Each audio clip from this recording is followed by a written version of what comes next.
Okay, so we started recording. Excuse me. Topic 4 is about organizational structures, and that's what we're going to need to know, because we're going to get you to do an organizational structure and participation 4B, participation activities. So you know what they're all about. So I'll talk about that as well. But we're going to go through these several types of organizational structures, and you know how they're important and how they really adjust to what the organization is trying to do. And I keep on talking about this term, or this mantra called form follows function. So you need to really know what you're going to do before you organize to be able to do it. And so we'll do that. But let's just start with, you know, the study approach. So I hope everyone at this time knows how to access the topic commentary presentations that I put on. So each one is on Blackboard. You go to the navigational panel on the left, and you go down the 13 topics, and just below you'll see weekly/topic commentaries, and you click on that and you'll see inside of each topic there will be a presentation that has commentary on it, and that's really what I'm working from. And the whole idea is that, yes, there is a lot of information in this course, so I'm trying to help you focus on the right information to be able to especially write the test, excuse me, and also help you, complete the assignments. So this is, this is the approach that I described earlier. So I start in the topic commentary presentation, and right now this is, topic 4 commentary presentation that you can get under, that link, and then you're going to see a few things. One is you see the highlighting. The yellow highlighting, and that says, yeah, that's what you should know about for the test to focus your study. The second thing is I might have highlighting and bolded writing to get it more focused on what you need to know. And then sometimes you'll see I'll have these little golden keys, and they're just in the shape of a key, and they're in yellow. And then I may have some golden arrows, in yellow. And those are the 4 things that kind of should direct you to the large slide decks that are in Blackboard in each topic. And those large slide decks are 70 to about 135 slides. And that's where Professor Powers, the course developer, put most of the information in.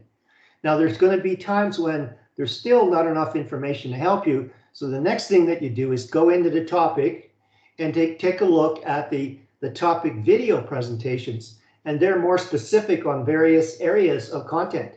And you may want to go through those to learn more about what's going on. Case in point, for the group cupcake assignment, you're going to have to calculate productivity, and you're going to have to understand cost of goods sold. And there's some very specific videos that you should go through, and then I'm going to recommend them as they come up. And then if you don't have enough information, then if you go to the last page of the course outline, you can see by topic there's chapters referenced on the e-text that you can read and learn more. Okay, so it starts with the topic commentary presentation. That's what I'm on this week. Then you go to the Blackboard topic slide deck, and then you want more information. You look at the videos, and even more information, you can read the chapters that are associated with each topic that are in the course outline and the course e-text in the course in Pearson Revel. Okay, so that's where that is. So I had initially scheduled the test for Monday, the May 20th, and I didn't realize that, yes, that is Victoria Day. So I'm going to move test 1 and test 2, for that matter, to Tuesdays. And I'm going to send you an announcement on that. But likely what I'm going to do is I'm going to open the test online for your offsite access at 4 p.m. On Tuesday.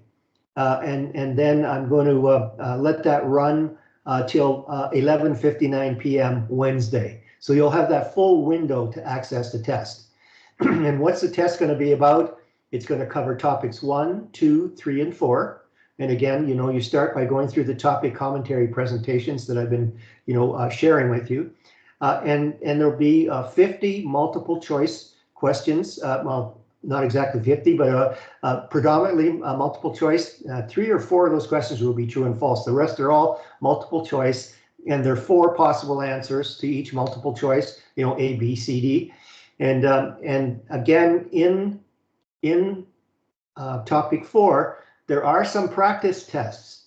Just if you go down into topic 4 in Blackboard, you'll see some practice tests that you can try to go through. Now, they won't be totally representative of the type. The format of the questions will be very representative, but it won't really cover all the areas in the test. So that just doing those practice tests doesn't mean you've studied for the test. All right, so that's clear. I think the topic commentary presentations will really point you into those directions. So again, the test will be 80 minutes, 50 questions. It will self-submit after 80 minutes.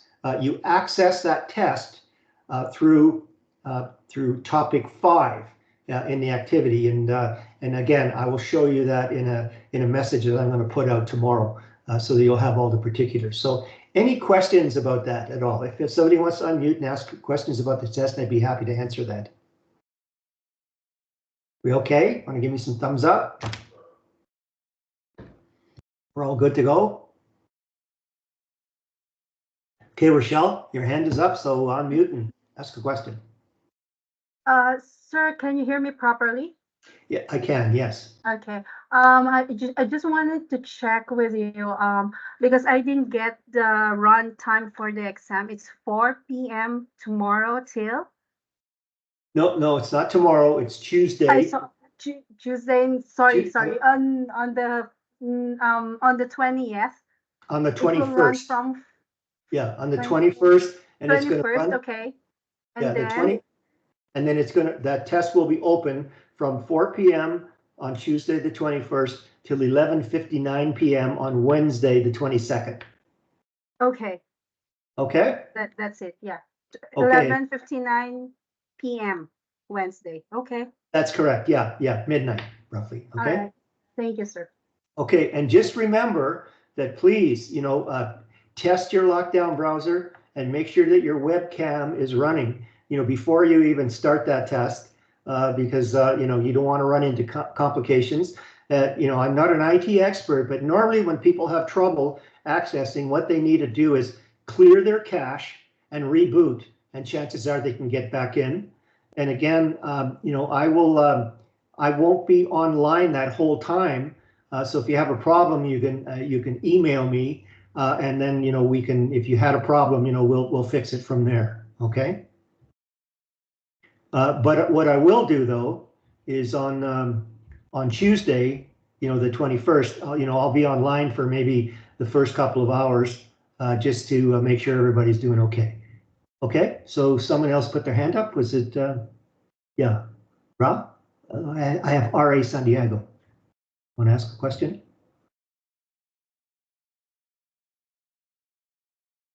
You have to unmute. You're still muted. Are we all good? Okay, so we'll get started. Okay. All right, thumbs up. We're going to get started.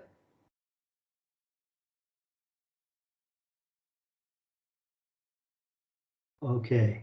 All right, thanks. Okay, so I sent you an announcement on Blackboard, and I want to reiterate on, I want to repeat what, the message about that announcement. I put 2 files on this announcement, and those links are to my, my Google Docs, so you can access those links, and they're to help you, do your assignments. And so the first document the first document is related to the individual submission of the manager style self-audit assignment you have to do for May 21. And what it does is there's 7 questions in that assignment. And so what I want you to do is, like for question 1, you read the article that I put in that's related to number 1 before you start the question. And that's going to give you specific background on what that question is really asking you about, and give you some ideas and insights around how to answer that. Then question two, there'll be another article that you read, and this is the main reason for this is to help you get better marks. I mean, that's what it's all about. And you'll see, I think for questions 5 and 6, I think there's just one article for the both of them. And then question 7, there's an article about that as well. And you can find that. And what I do is download that as soon as you can, so that you know that you can do that. The next presentation is I tried to put a presentation together to kind of tie in, the linkages around all this management principles theory. It's not all inclusive. It's what I had at the time. There's other theorists that are part of that are in the content, that you'll have to find out about. But what it does do, though, it shows you, the actual evolution of the theory, right? Starting from, we left the agrarian society, we went into the Industrial Revolution, and then, the first phase of that was to make things better, faster, quicker, in terms of efficiency and effectiveness. And then the next wave was more behavioral, and then the third wave was more around contingency and that, and then we got into new methods. And I'm showing you theorists in each of those categories. They're not all the theorists that we've covered, but it gives you an idea of how to relate to all this. Because in most of those questions in your assignments, especially in the Amazon project, and then your individual member comment assignment on the Amazon project, you're going to have to relate back to theory, and so that'll give you a good place to start. Having said that, there's nothing stopping you from going on Google or ChatGPT or Pilot to find a theorist that aligns with your style of management. Just reference it. That's all you need to do. Okay. So you don't have to exclusively use the theorist and the theory applications of what's in all our content here. You can go beyond, and that's okay. And what I'm trying to tell you is this document that you're going to come up with, it's not all inclusive. So you still have to go through all the content and see where the other ones fit. Okay, so that's where that is. Okay. The next one is just, I'm trying to give you a little bit of outside help, in your careers and everything. And this is my series of helpful hints, hopefully, right?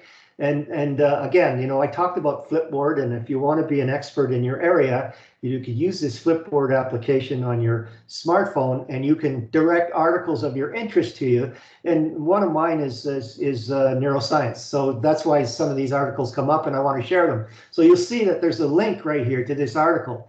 But essentially what it talks about is that don't discount the old-fashioned way of writing notes by hand, because it does help make better connections in your brain. And I just wanted to share that with you. There's the article, go for it. And you might get, some information out of that. Okay, so that's where that is. Okay, so in topic 4, there's 3 Pearson Rebel surveys that you have to do, this week. So there's the 3, and also you can access in topic 4 practice tests. Now there's one glitch here is that there's one file here that you can't access unless you've got an application for it. Nothing I can do about it at this time. I'm going to try to work that out tomorrow if I can with IT, but you do have practice tests, A, B, and C. Now, having said that, when you do those practice tests, that doesn't mean that that's all that's going to be on the test.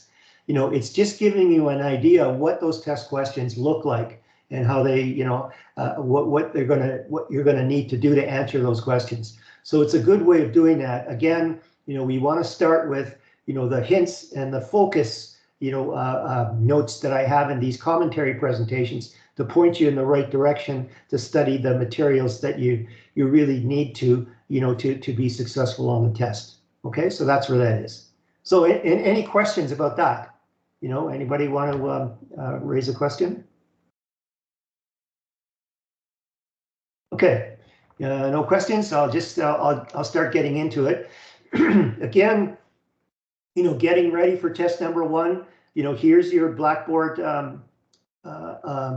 navigational panel, you can see that there's information about the lockdown browser and things. And again, expressly, if you have a Chromebook, there's additional things you have to do because they really didn't 100% work towards allowing any kind of device in. So there's extra things that you have to go into for Chromebook, and you'll find all that information under this lockdown browser. And the thing is that please have this all done before you're ready to go into the test. Okay, so I told you that in 4A and 4B and the participation activities, I'm asking you to take a triple bottom line perspective. And I've talked about triple bottom line a little bit, but what I've done is I've integrated about 13 slides or 15 slides maybe into this topic 4 to kind of get you ready so that you truly understand what triple bottom line is all about. So that's where I'm going to start. I'm going to go through this presentation here and then get into what the participation activities are all about. Okay, so triple bottom line, people, planet, and it used to be called profit. Now some people are starting to call it prosperity, because if you take a look at prosperity, it's more inclusive. With profit, you're always thinking about maybe, shareholders or whatever. With prosperity, you're talking about, win-win-win across society. And I think that's the way to kind of look at it. But having said that, organizations have to make a profit to be able to stay in business. And they can't do anything else if they can't stay in business. They can't help the planet, or they can't help society. So that's a that's a real requirement to be able to do that. So let's talk about that. So here's a thing about the triple bottom line. Wasn't designated to be just an accounting tool. It's not just some sets of measurements. It's to really get you to thinking deeper about capitalism and the impact that capitalism has on the environment and the impact capitalism has on society itself. And really, if you wanted to sum this up, this triple bottom line, it's all about being a good ancestor. It's all about thinking about, generations from now, wouldn't we want people to be as blessed as we are in terms of what we have out in this world? By 2050, we're going to need 3, because of consumerism, we're going to need 3 Earths to be able to supply stuff to people, because everybody on Earth wants to get into that standard of living that the Western part of the globe can enjoy right now, and other parts are, in the developing mode. And there aren't 3 Earths, there's just one, and that's why sustainability is such a key concept that we need to be responsible for, especially as new leaders, and especially when we're going to get into a new wave of management principles because of AI. That's going to take us into a whole new level of how we make decisions and how we gauge the impact on society and the environment and profitability, right? So strap in. This is going to be a good ride for you guys. And what is it about triple bottom line? Well, it's a transformational framework. And we know this. I mean, the only constant in life today is change. We know things are going to change, and we know that change is happening faster and faster, right? So we need a more regenerative or a more sustainable future. Like, how can we sustain all these things that could impact our world?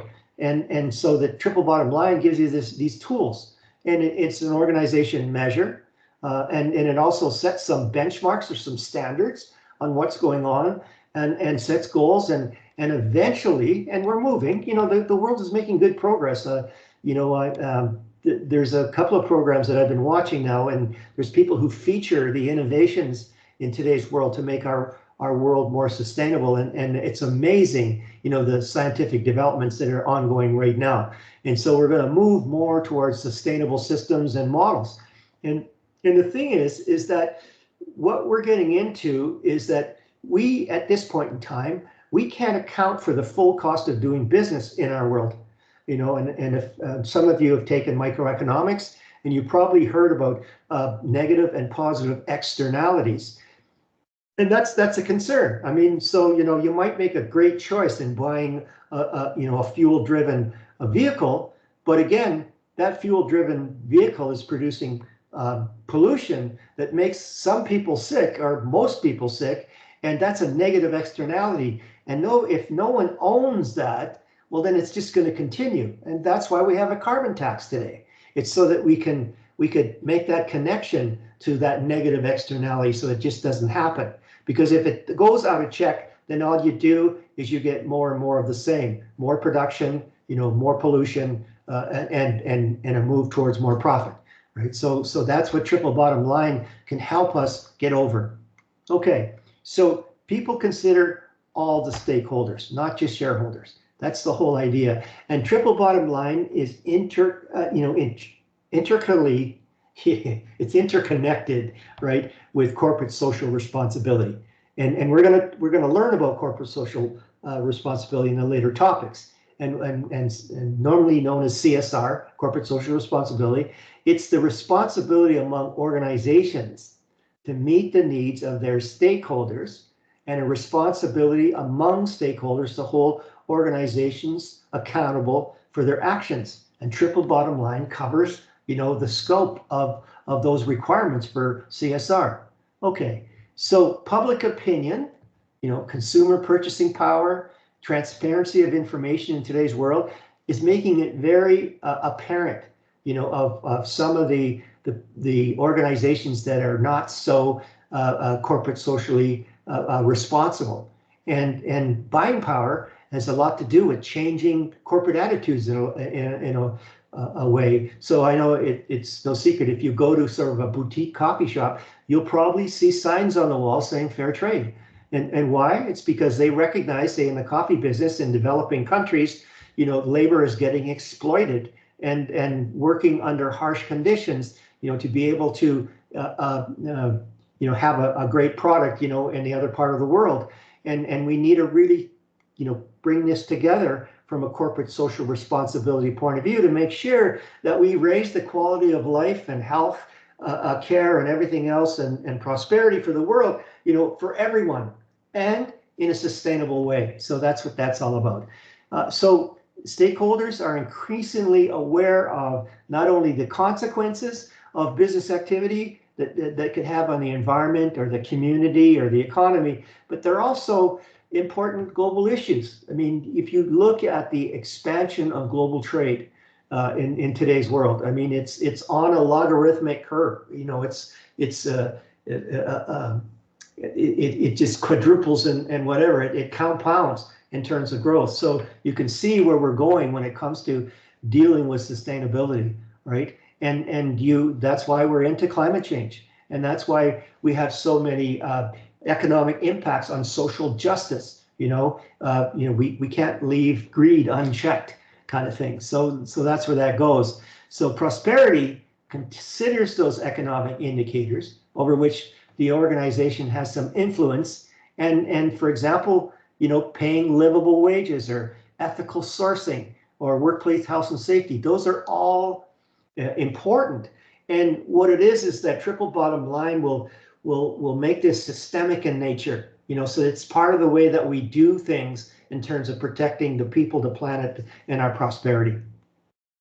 So here's one thing in terms of there's what they call ethical investments, ethical stocks. So you have people who understand that there's certain stocks on the market where the holders or the organizations respected to those stocks are doing the great things in terms of corporate social responsibility. So the effect is that consumers or investors will seek out those good CSR type companies and invest in them, and it's a powerful framework for getting to the long-term viability and impact of businesses. Not only that, it's profitable, right? Ethical stocks are always in most cases very, very successful. Okay, and then there's environmental and social governance, and that's key. So there's three pillars of that in terms of environmental factors, the social factors, the governance factors. Like board diversity would be a part of good corporate social responsibility. Why? It represents the community that organization, say, is serving. It represents the overall, more diversity of needs of the, the global village. So there's things that in the government factors that could really help, corporate social responsibility in turn, through triple bottom line. Okay, so just the rise of ESG investing, experienced a remarkable surge in popularity. So consumers are seeing that, they're seeing what they can do, how they spend their money in terms of investing or that. So what are the benefits? Well, I don't know if if you know about this, but most green operations are very profitable. Most green operations have much higher wages, and most green operations are very conscious in terms of corporate social responsibility. So there's a lot of benefits on this triple bottom line approach.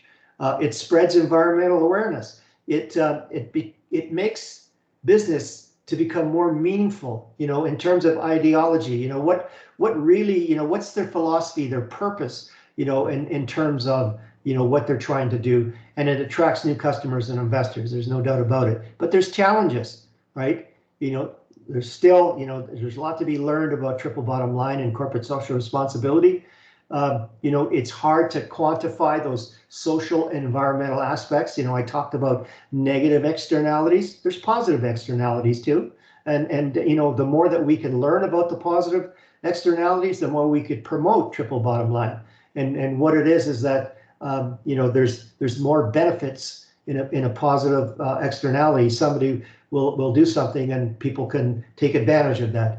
And then, that sometimes it's just, a legal requirement, to make sure that that companies follow, certain standards. And then there's exploitation of triple bottom line and what we call greenwashing. So a lot of corporations will kind of spin, their brand to kind of intonate that maybe they're doing some really great things for the environment and social, but not as much as what, the verbiage says that they're doing.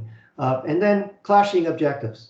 You want to make profit, but then you have to spend money to deal with the social impact and the environmental impact. And how do you do that? How do you allocate human and financial and material resources evenly to make sure you do the right thing? And a lot of times, some of these things are very difficult to implement. So that's kind of the thing about that. It's all about being good ancestors. All right, we're making choices that will be good for our children, our children's children, our children's children's children, going there. And one step could be to start paying attention, to those environments, and use, your influence as you go into your new career as a business leader. It may be sometimes a little change, but it is a change and it's in the right direction. Some of you may make some great changes and be renowned for those great changes. But it's all about being good ancestors and making sure future generations have the same benefits that we have today. Okay, I think that's all I'm going to talk about, except that, I think I mentioned Rita McGrath. She's one of the newer theorists around, where the management principles are going. And her big notion is that we really need empathy, where we're going in today's world. AI could be very harsh in some ways and very beneficial in other ways, but we really need to care about what could happen. We need to understand those impacts, in terms of environmental, climate change or whatever, and social situations that, we want to improve upon. And so by caring, you're going to do your best. So when we're looking at these management principles and where you're going to have to go with your challenges, we want you to kind of really think about, how are we going to do this in a corporate, social, responsible way to be able to make our world a better place. Okay, so that's it. That's the thing on triple bottom line. And you can see here, this is what it's all about. And, and if you could play a role, in bringing these all together, you'll all be good ancestors. So that's the way, that's where sustainability happens right here. Okay. So, okay, why did I go through that? Well, let's just take a quick look at participation topic 4A. It's a group exercise. And again, I always say this exercise will prepare you to address the Amazon Group project. And sometimes when some people see this, what it's going to prepare you for, they think that they have to do something in that assignment. No, it's just a trigger saying, yes, this is another building block to be able to help you, get a better mark in those assignments that you're going to be doing. So again, you have to go back to your groups, chose an organization, a business for topics 3A. And so I want you to use that same business, and I asked you to make it specific because it'll make this exercise more meaningful. If you just say, well, it's a dry cleaning company, well, you could go to Google and find out, all the issues related to a dry cleaning company. But if you say, yeah, it's a family-owned dry cleaning business that wants to make sure the use of its chemicals are non-toxic, for its customers, that's really saying something specific about that particular business. And that's why the first thing I ask you in this 4A is to talk about the mandate, the vision of the organization, your group has chosen. And that really gives you a sense of, the context of where that organization wants to go. And then I ask you to say, tell me one thing, and maybe this is a fictional business. So it's one thing that this business could do, or maybe it's a business of one of your colleagues, family owns or whatever. Say a good thing of what they are doing, from a triple bottom line perspective. How does this organization contribute a social good thing for society, and then provide an example for that assertion, right? Again, the example part, the 2B, that's again, to get you to think critically, why, why does it matter? Those kind of things. And that really makes it more meaningful. It makes it more real in terms of finding good solutions, right? And then the second thing is a bad thing. So from a triple bottom line perspective, how does that particular organization you chose hurt society in producing a social bad thing, and then provide an example. So that's that participation 4A. Now 4B, based again on that business choice that you did in 3, we're going to get you to do an organizational structure chart, for that business. Please don't hand in a hand-drawn thing. Have it done on maybe Canva or PowerPoint or whatever, some software when it's nice. And the thing is too, is that's going to help you because you're going to have to do an organizational chart in your cupcake assignment. And and if you've got already a template there, it's gonna put you in a better place. And then I want you to talk about some key elements of that structure. And again, you're going to see that these key elements like centralization and specialization, are highlighted. So they'll come back to giving you information on how to write this test better, so that you're doing studying while you're doing this. And then describe the jobs, related to that and how formally divided or not that they are in that organization. And again, this one will not only prepare you for the Amazon project, it'll prepare you for the cupcake assignment as well. Okay, so that's 4B. So any questions about that? Any questions about that? Okay, I'm just going to go to the chat here.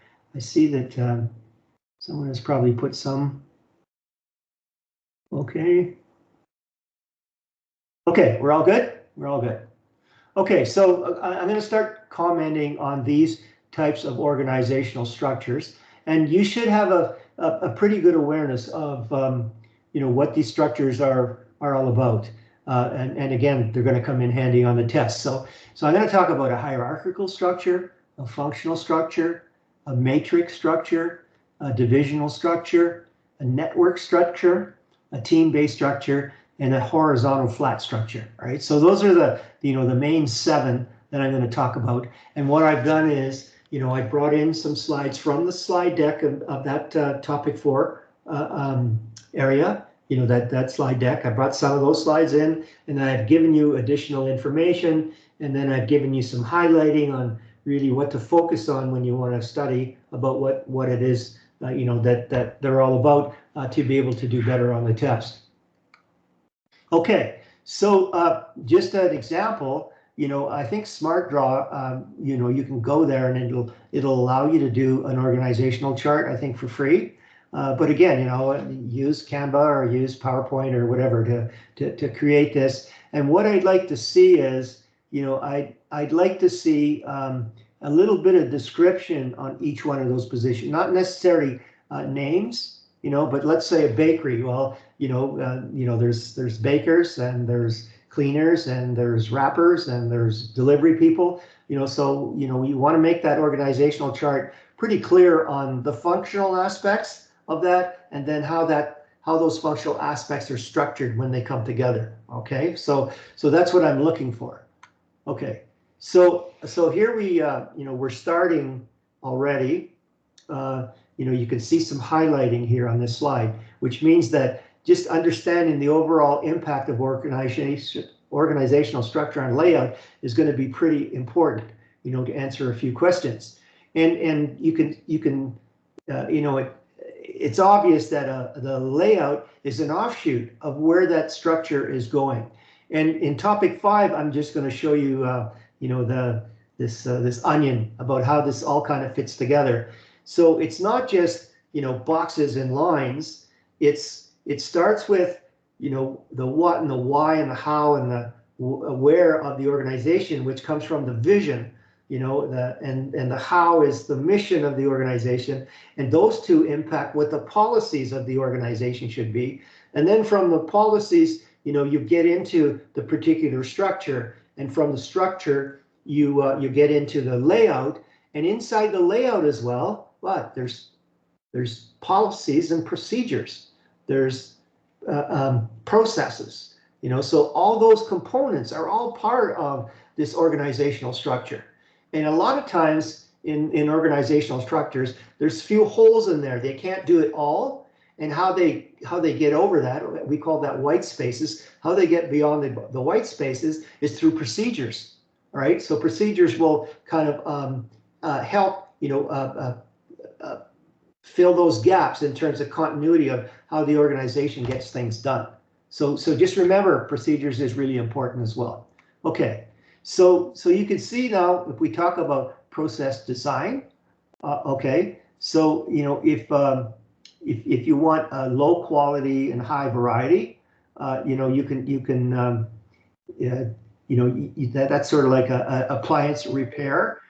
You can see now that where that fits down to into steel production and water purification. They're very inflexible on this piece and very inefficient. So it gives you an idea of process design, which is impacted by structure, but is all dependent on what business that you're in, what industry that you're in. And so the answer is it depends.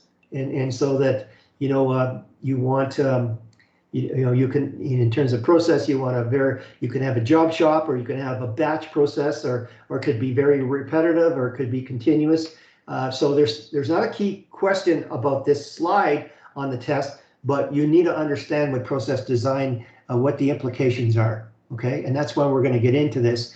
So here's one. Okay, so is there something on here that you need to know? Well, you just need to know that in terms of layout, there's a fixed layout, there's a process layout, there's a cellular layout, and a product layout, and you should know what those are all about, and the subsequent slides now will kind of get into that. Okay, so what's the difference between a process layout and a product layout? Well, a process layout is where similar items are grouped together. Okay. And they're ideal for companies that do custom work or whatever. So if you're building a ship, you have to bring everything to the shipyard. You can't put the ship down an assembly line. So that's a process layout.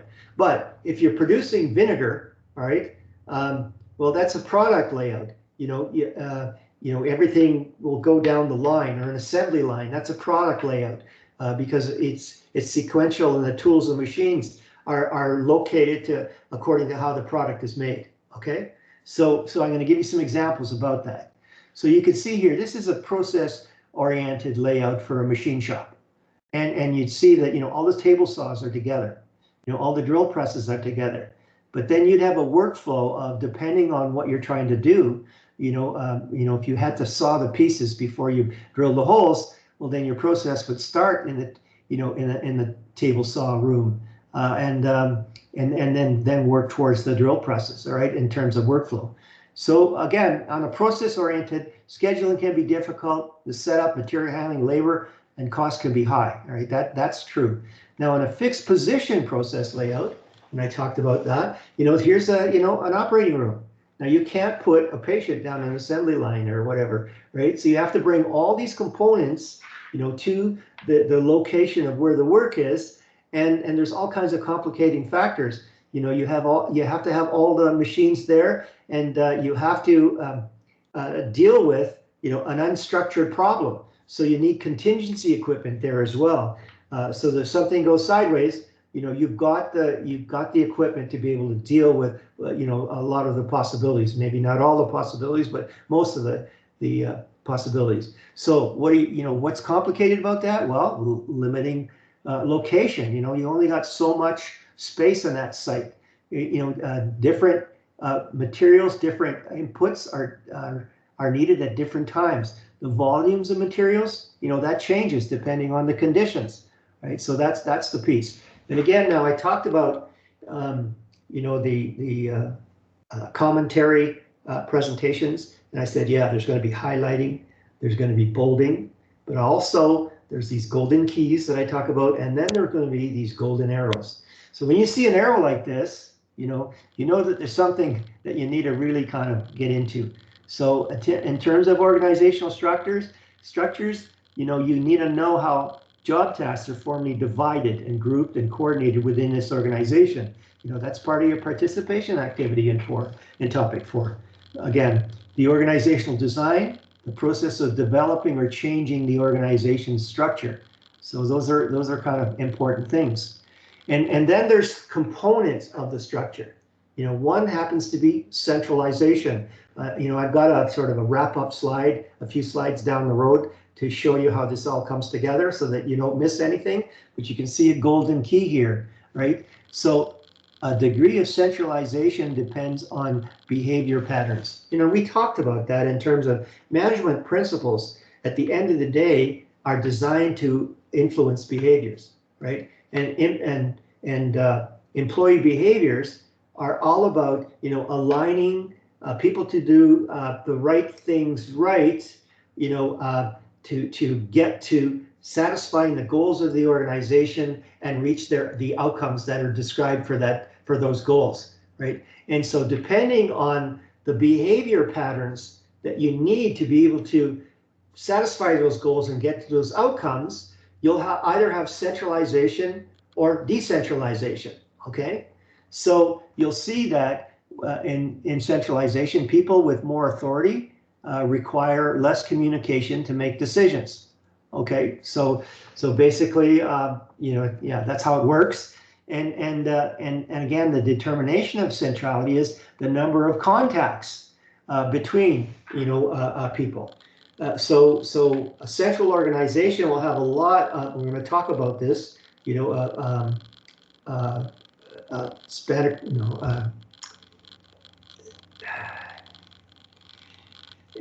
How things are how the message is set down is from one person to the next, all right? And we're going to talk about that as we go through. So what is organizational structure? So you notice I talked about, there's going to be highlighting, and then there's going to be some bolding going on. So it's the backbone of all operating procedures and workflows at any company, all right? So operating procedures and workflows are all part of this organizational structure. It's not just, lines and boxes, right? And a clear structure allows every team member to be involved so they know how they're working through. And the thing is, with organizational structure, it depends on a lot of things. Is it a new business? Is it a startup? Is it going to be a large business? How long is that business going to be in place? So, do you need to accommodate a lot more flexibility and kind of responsiveness in where it is in the marketing? How is it going to be placed in the market in terms of positioning? What are its key goals? So all that has an impact on what the organizational structure is going to make up. And again, I keep talking about form follows function, right? So that structure is based on, the functions. What are you going to do? How are you going to do it? When are you going to do it? Why are you going to do it? And then you organize the form accordingly. Okay, and something, connection to triple bottom line, understand, the creative thinking process that goes into corporate structure. And so what you do is, you got to prepare, and then you got to try this out. You incubate it and see, you make it grow, and then when you start seeing the relationships, that you're looking for in the corporate structure, well, then that's an aha, and then you validate that, and then all of a sudden now you've got the creativity to create sustainable solutions. So that's something to think about. So let's get back to form follows function. So really, you have to see, well, what are you trying to do? The use of the objects, and then so if you know what why you're doing and how you're going to do it, well, then you'll know what to design, to be able to get there. Okay, so I said that I was going to have sort of a summary slide. So these are the different types of structures that I talked about, but inside of each one of these structures is some work, element of the structure design. How specialized is the work? Is it broken down in departments? And that depends on the size and everything else. What's the chain of command all about? This chain of command is really important because, a small organization might have, a narrow, not a very solid chain of command, but say in a, what I call, let's call it a mechanistic structure, and that's sort of a bureaucratic place. Like a mechanistic structure would be maybe a police service. Well, the chain of command has to be very tight, right? Because it's all about execution, because there's a lot of risk involved, and there's a lot of potential for loss of life or loss of property or whatever. So that chain of command has to be really, really tight. But if you're looking at a creative type organization, say like Google, well, then you have subject matter experts that just basically have to be given some direction, and that chain of command is not totally direct. There's a lot of flexibility. Those people can go talk to anybody in the organization. There's a lot of flow, right? So it's not just one person has one boss and that's all they could talk to, kind of thing. And then there's span of control. So in a small organization, you've got maybe one owner and maybe 10 employees. So that's 10 to 1. That's the span of control. But in an organization that is very bureaucratic, you may have maybe just 2 people reporting to one person all the way down those organizations, because the chain of command has to be so tight, and there's no room for error, and that's what you do. And then what you'll see that some organizations are very centralized and others are decentralized, and there's different reasons for that. It might be geography. It might be the breadth of or the scope of the product line.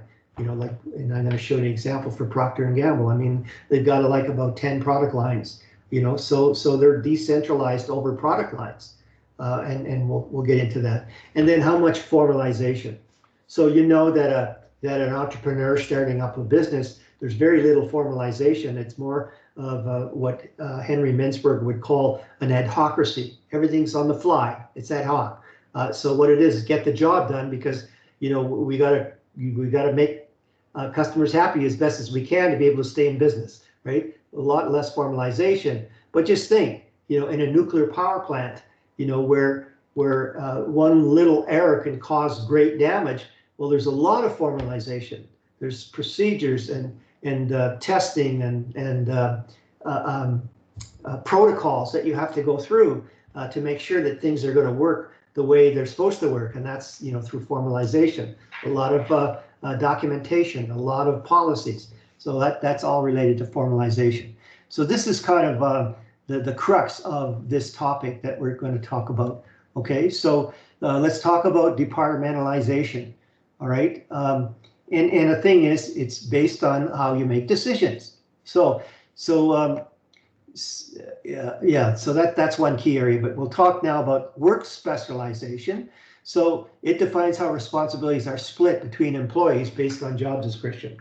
So, you know, an assembly line, what you have is, you know, you have people doing very discrete things in that assembly line, and the operator has full control, has the competence to do what they need. So what do you get out of that?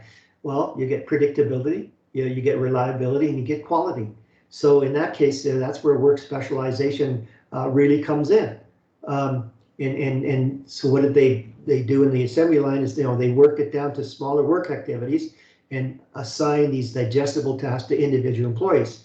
And the thing is that, you know, in some cases, it's very boring work, right? So it leads to low efficiency, and sometimes it's just so boring, you know, you start burning out because it's not keeping the mind very well.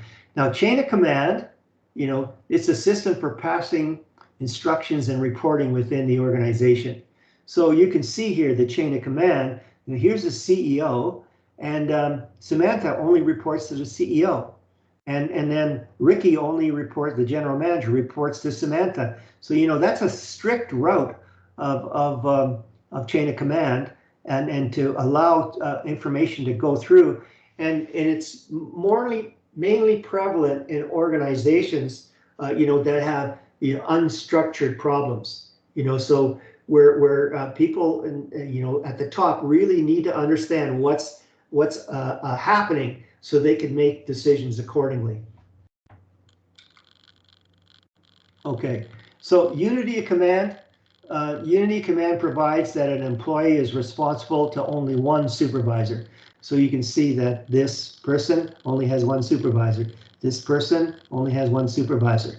All right, and this is, you know, even if the top organization is led by a group of people, you know, that's the unity of command inside the organization.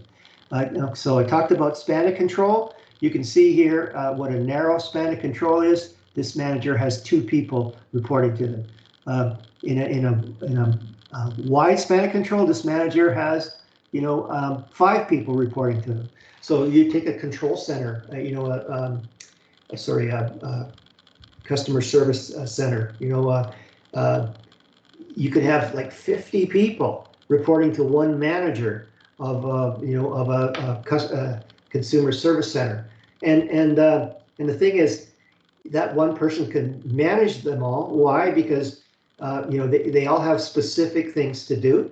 You know, it's a defined piece of work that you know, there's no uncertainty about it, and the thing is that in today's world we have software to kind of bridge all the you know, the white spaces or the holes. So the software can do the reporting. So or even measure the performance of each one of those 50 individuals in that call center, right? So you could use, you know, a very wide span of control, you know, in those kind of conditions. So it depends on the piece.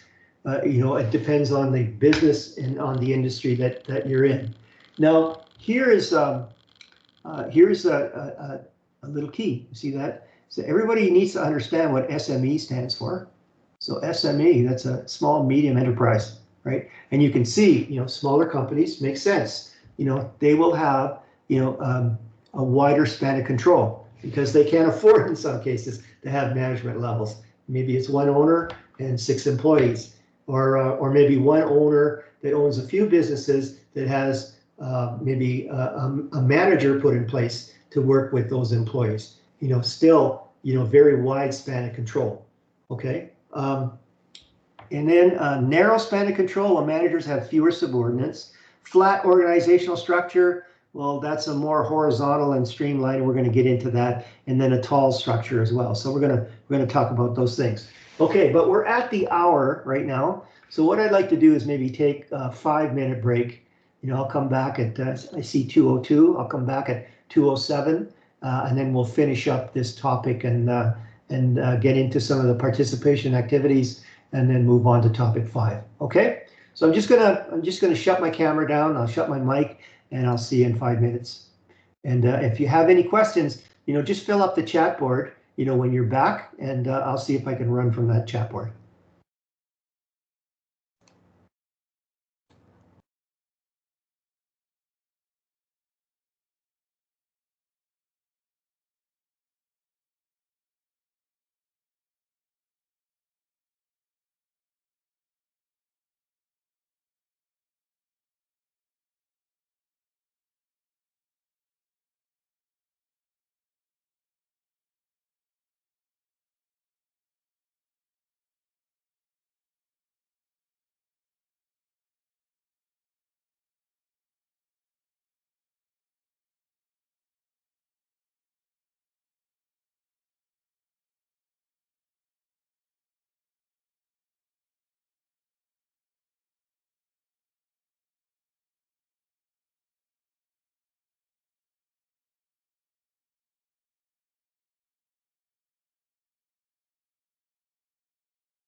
Okay, we're back.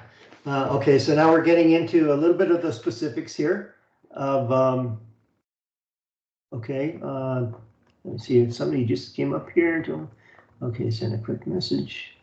Okay, all right.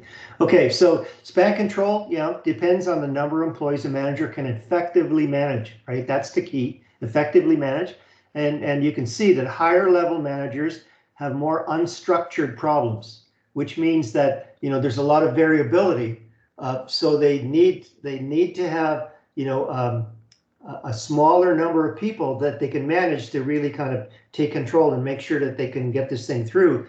And you can see call centers, you know, 50 customer service reps, manufacturing 40. What does that mean? It means that there's systems that are there to be able to, you know, work through the white spaces, you know, be able to report, be able to, you know, actually monitor production and measure production capability, and which, you know, alleviates the requirements for a manager to be looking at each individual, so you can afford to have a very large span of control, you know, when you've got those kind of circumstances in play. So what are you doing is you're determining the appropriate span for efficiency and effectiveness, and all this relates to, you know, what kind of employee experience do you have. The more trained, you know, the more that you can have, you know, because they can do it on their own, they have the capabilities, you know, similarity of employee tasks, complexity of the tasks, physical proximity of the employees, are they closer together, standardization of procedures, sophistication of the management information systems, like I was saying, if it's tying that all together and giving you real-time, you know, results, you know, you need less attention, you could afford to have more people, and then the strength of the organization, you know, if the culture's there and there's, you know, there's real, you know, mindset that's aligned together to get things done. And again, you know, that's where the management style meets employee preference. What's the situation that you have to, you know, that you have to be under to dictate which style of management that you use in those situations. And, you know, and we talked about, you know, for efficiency and effectiveness, and remember that's, you know, all part of the subject matter under topics 1 to 4. Efficiency is, you know, doing things right, and effectiveness is doing the right things. You know, so ultimately, you know, you want to, you know, do the right things right. Okay, so span of control, ancient Egyptians engravings, you know, they limited labors to 10.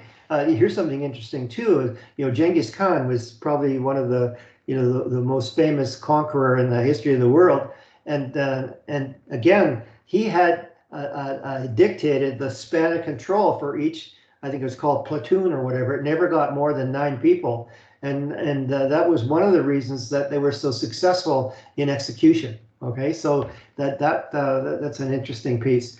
And then I talked about formalization. So degree to which jobs within that organization, they're standardized. You know, employee behavior guided by rules and procedures. So if formalization is low, it means that they're unstructured problems. What that means is that, you know, there's a lot of variability, and you have to rely on the expertise and the judgment of the people. So you can't be telling people, you know, you can't be planning a shot to Mars and say, okay, everybody get in a room, we're going to tell you exactly what you have to do. You know, there's a lot of learning involved, you know, so there's got to be less formalization for the learning, you know, to lead to creativity, to learn, to lead to more learning kind of thing. So that's where that's coming from.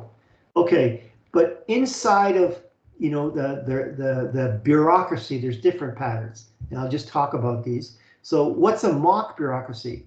Well, rules imposed by outsiders, rarely enforced and often violated.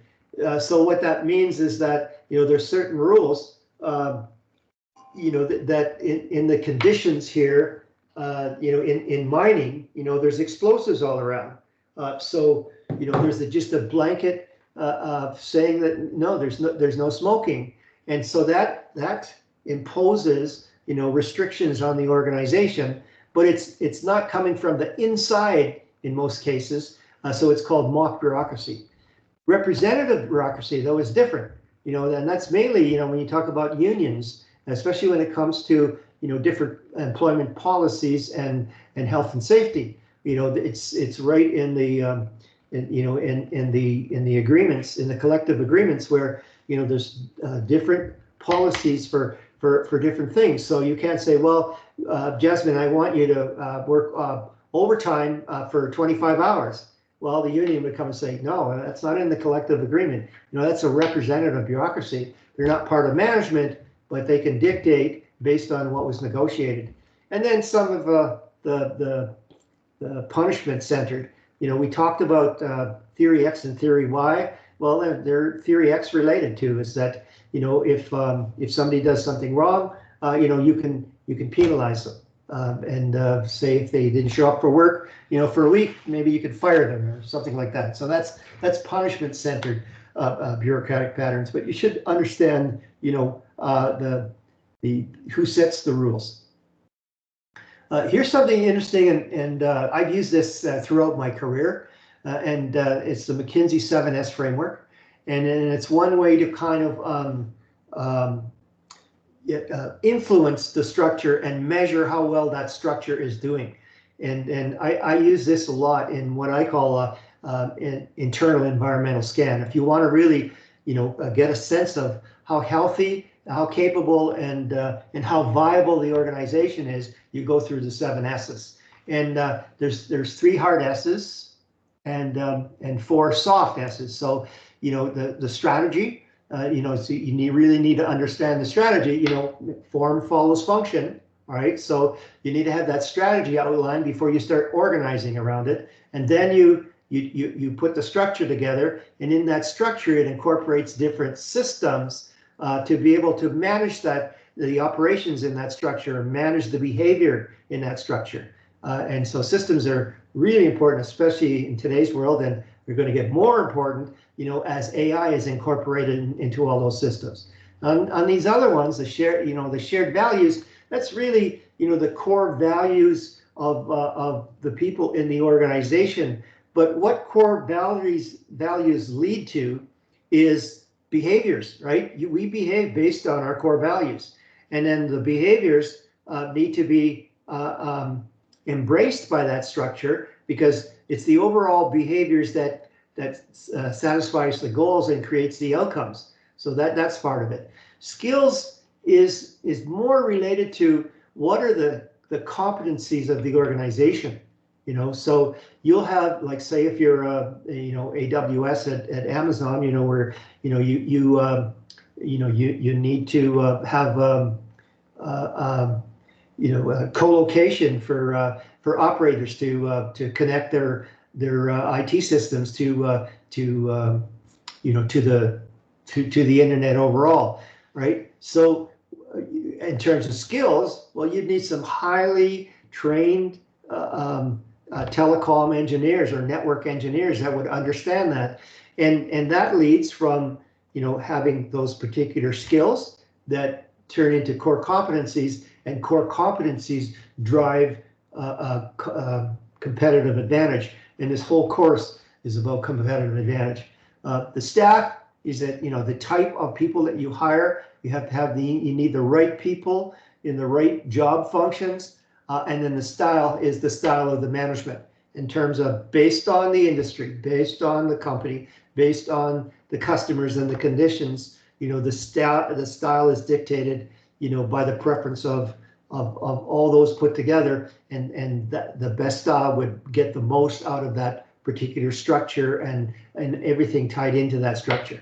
Okay, so that's the McKinsey 7S. We're going to revisit this again when we get into strategic planning, but it's a really good measure of the overall structure.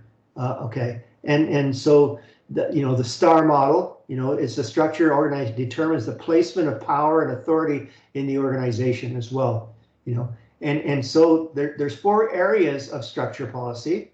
Okay, specialization. Remember we talked about specialization, shape, the distribution of power, and departmentalization. So we're gonna go a little more about these things. So I talked a little bit about formalization already. This is, it determines to which extent business processes and the policies and the job descriptions are standardized. And again, in a risk-averse organization like the fire department, you need very complex formalization, because there's risk of loss of damage, loss of life.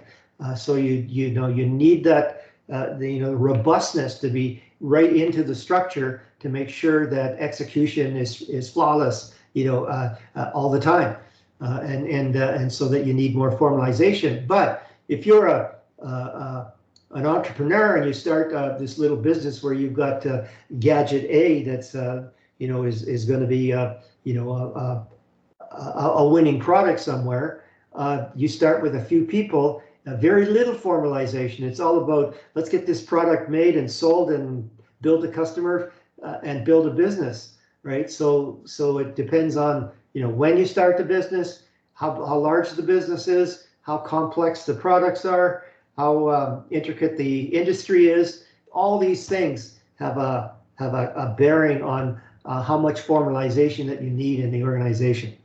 Okay, centralization and decentralization. This is a really important aspect, all right? So centralization and decentralization, they're concepts on how managers as well as employees, give input on the company goals and strategies. So centralization, the middle of it, you can see this is key centralization because every player has to, tie into one person. It gives leaders the ultimate control over decision-making processes, but decentralization allows employees to impact the business. Okay, so you can see that, in a decentralized business, someone might be in a geographical area that has totally different customers than the rest of the company. So they'll be able to be flexible enough to respond to that, right? And they'll have much more responsiveness, but a lot less standardization that would come with a centralized organization. Okay, but now you can have a centralized organizational structure, and you can see now with the president has a direct line to all these areas. And here you can see, this is a geographical decentralization by region, Northwest, Southwest, and Midwest. And this one is a functional decentralization, so that the company is large enough where manufacturing is so large that it really needs to take care inside to make sure it does the right things. But yet, it has a lead right into the president. So that's how that works. Okay, so here's one on a decentralized organization that is geographical. You can see Midwest and Southwest and Northeast. So this is, let me get back to this centralized thing. It's still sort of a little bit of a hybrid, okay? But all the links, go to the president. That's the key thing to know. Whereas on this one, see, some of these links here just go to the decentralized aspect of the business. So Midwest region has its own sales and marketing and its own manufacturing. It doesn't have to, these people are not talking to the president. They're talking to the general manager of the Midwest region, right? Whereas in this one, everybody in manufacturing is talking to the president, okay? So you see the difference, okay? All right, so what happens with centralization and decentralization?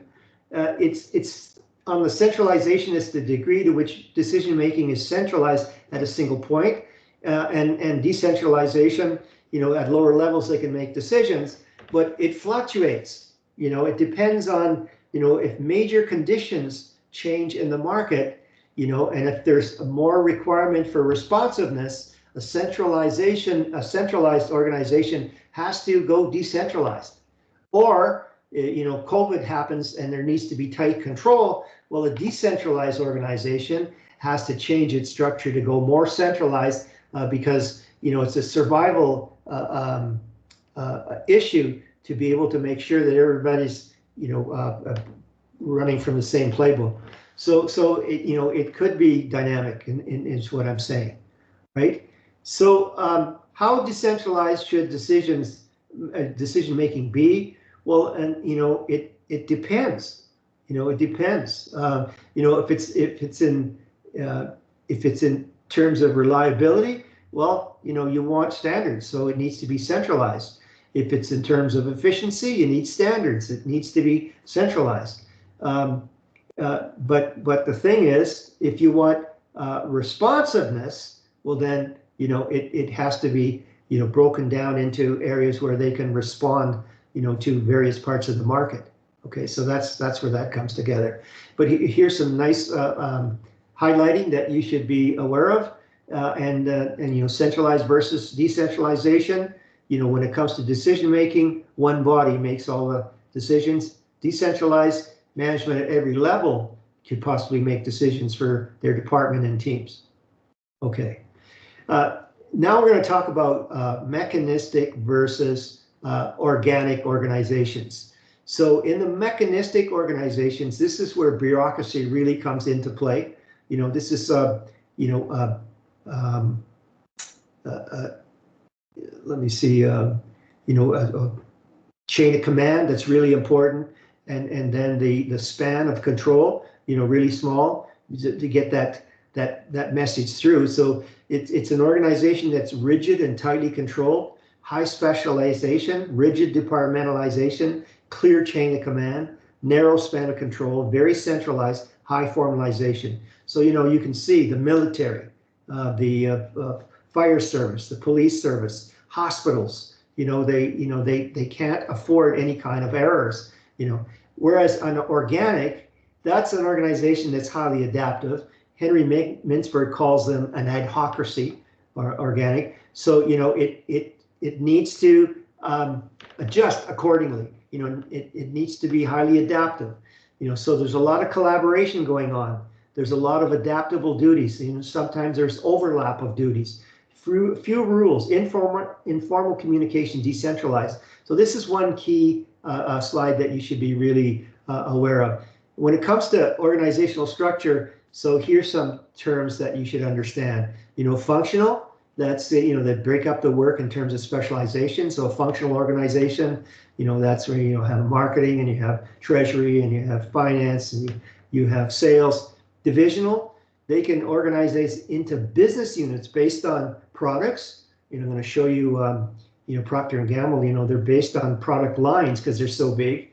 And in some cases, geography, those pieces, team-based, group that serves particular goals or functions. A flatarchy, and that's a horizontal structure, that where you need large employee autonomy, so that normally these employees are very specialized and very have a lot of talent to be able to get things done. And then a matrix organization, I'm going to explain that. With a matrix organization, each person has two bosses instead of one, and so there's some downside to this, but the upside is that you get a well-balanced approach because you have all the players involved in a project, say. So we'll talk about that. But these are the 7 key types of organizational structures you should be aware of. And again, here's the functional structure. You can see that these are different functions, report directly to the CEO, and it's mainly because of specialization. You want experts in human resources, running human resources. You want expert finance people to do the right financial things. The divisional structure, you can see that in this case here, it's broken down geographically, and you can see that they have their own functions in some cases. Sometimes you'll even have a functional branch that supports all 3 regions. So that's possible as well. Okay, so here's more on the types of departments, so here's the example of this is a product line departmentalization for Procter & Gamble. Baby products, health products, beauty products, food. There's cleaning products. They're all over the place. So this is the matrix structure that I talked about, and so what it is that you want to run a new project for the company. And by the way, you're probably going to see a lot of this in your time, because most of organizations today, like Google or Amazon, they're mainly project-driven organizations, and so that you have like projects and products that they need all aspects of the organization to come together to make sure that they can create that product and supply it, and with all the logistics. So what happens is that you say you're developing a product A. Well, you need somebody, you know, from engineering. You need someone. I can't remember what this is. You know, from retail. You need someone from marketing to provide a well-balanced approach to how you're going to develop that product. But what happens is, you know, this person right here reports to somebody in engineering, and then reports to the project manager. And sometimes you know, the chief executive, or no, the manager of engineering may have a beef with the product manager, and you're stuck in the middle. So that's the kind of thing that you need to worry about. So I'd read all these aspects of what this is. Team structure, you know, here's a lot of, you know, project-oriented businesses, Apple, Cisco, Google, Whatfix. You know, they're all running in teams, and the team members are responsible for managing their workload and full control. And again, this is where, you know, a team charter comes in, to be able to establish, you know, the roles and responsibilities and the scope of the work, you know, and all the contingencies around that. And that's why that's really important. And post-pandemic and during the pandemic, we've moved a lot to a network structure. What that means is, you know, the company may want to build a new product, but they don't have some expertise. So what they'll do is they'll maybe design and own an outside company, you know, and provide and connect them to that network to complement that, or they'll go out and they will outsource, you know, a certain you know, a certain capability to be able to bring into their company to help them with the things. And what outsource is, I'm going to talk about that, is mainly, you know, do you make it? You know, do you build it yourself, or do you buy it? You know, so and there's some things to know about or outsourcing. There's some advantages and disadvantages that I'll cover in the next few minutes. Okay, so here's a hierarchical structure. Most common organizational structure type follows a direct chain of command. And again, to know that summary slide, you know, in terms of, you know, chain of command and the scope of the span of control and all the, you know, specialization, all those things. You got to know those 7 or 8 components as descriptors for the different types of hierarchy or different types of structures. Okay, the flat organization, you can see that maybe there's one manager or the owner has several employees. You know, the structure requires less supervision, increases employee involvement, boosts trust in the workplace. You know, and they're really, you know, again, for smaller organizations. And then understanding that in those organizations you have, you know, mainly like, you know, in the higher category, no, let me see, in general categories, you have upper management, middle management, and lower management. And again, we've looked through this in terms of, you know, the 4 functions of management: organizing, planning, controlling, and leading. And the thing is that, you know, I take you back to, you know, there's a lot more planning at the upper management level than there is at the lower management, but there's a lot more leading at the lower level management, because leading involves, you know, getting people to do the work, right? And so that you really need to understand, you know, the essential activities, you know, of you know, the lower level management. You know, they're doing the work. You know, the production, the marketing, the finance, and the personnel, and that's where everything gets done. Okay, and then you have a breakdown again in terms of line and staff. So most of the occupations or responsibilities that I had in my career were mainly staff. You know, I was part of, you know, my last job, I was part of you know, corporate development. And corporate development was to support, you know, all the subsidiaries in doing strategic planning and stuff. So I was more of a, you know, I was a staff director and supported planning and some of the budgeting and those kind of things. Where line managers, they're right in there doing things for customers, basically, right? So you can see that, you know, these line managers are, you know, heading up, you know, human resources or operations or whatever. And then these middle managers are basically, overseeing, a couple of components. So that's how that comes together. Okay. This isn't highlighted, but I want you to pay attention to Fail. He's done a lot of work. So kind of take a look at what this is, what he's done in terms of his series of management. And then he talks about here, functional growth versus scalar growth. So functional growth, employees added to perform functions, so you'll add more workers, because of marketing and production and whatever. And scalar is adding layers of supervision. And what we had issues in the I guess the 80s and the 90s was that the some organizations were so large, they just had too many levels of management, and they just weren't responsive enough to the customers, and they were losing business. So what happened was, like GM, I think GM had something like 14 levels of management, and they put it down to 7 or 9. And what resulted from that is, by scrunching the organization, the span of control increased for each layer, because they still needed a certain amount of people to make the company work. And then the span of control, has to be supported by, HR, IT systems and HR systems, to make it work, so that the managers with the large span of controls can actually, manage properly. Okay.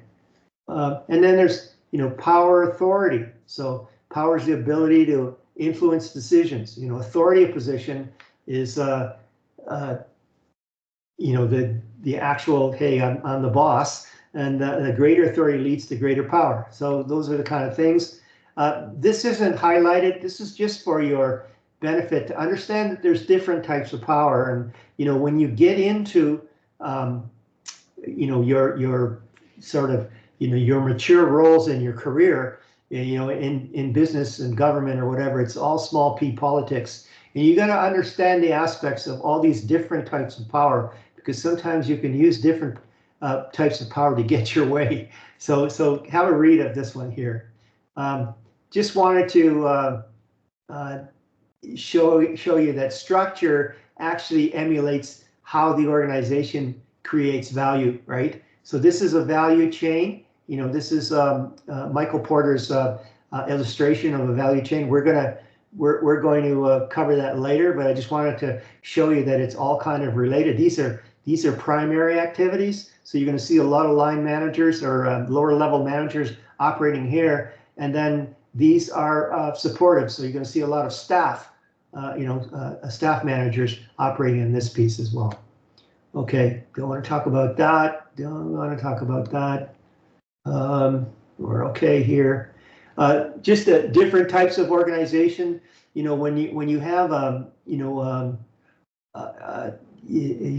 formalization and less bureaucratic areas, you can get into what they call a circular organization, where everybody can talk to each other. And what we saw here is post-pandemic, is there's a lot of network organization, and I'll talk about this one in particular. Okay, all right. So I talked about outsourcing. You go out and you bring in an independent firm to maybe do your shipping for you, right? That's outsourcing. And the thing is, you just don't hire to hire. What you're trying to do is you're trying to bring in, when you outsource, you bring in a capability that can be done better and at less cost and better quality than what you can do it inside.